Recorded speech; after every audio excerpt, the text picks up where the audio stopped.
عالمی ادارہ صحت نے خبردار کیا ہے کہ اگر فوری اقدامات نہ کیے گئے تو سال کے آخر تک دنیا کے نصف سے زیادہ ممالک کو خطرہ کی وبا کا سامنا کرنا پڑ سکتا ہے۔ غیر ملکی خبر رساں ادارے کی رپورٹ کے مطابق عالمی ادارہ صحت کی سینئر تکنیکی مشیر نتاشا کروکرافٹ کے جنیوا میں پریس بریفنگ کے دوران تشویش کا اظہار کرتے ہوئے کہا کہ کئی ممالک میں رواں سال لوگوں کو خطرہ سے بچاؤ کے ٹیکے نہیں لگائے گئے ہیں۔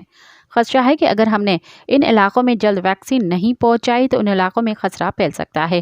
انہوں نے کہا کہ عالمی ادارہ صحت کے اعداد و شمار کا استعمال کر کے US centres for disease control and prevention کے ذریعے تجزیہ کیا ہے، جس سے معلوم ہوا ہے کہ سال 2024 کے آخر تک نصف سے زیادہ ممالک کو خطرہ کی وبا کا سامنا کرنا پڑ سکتا ہے۔ مزید خبرن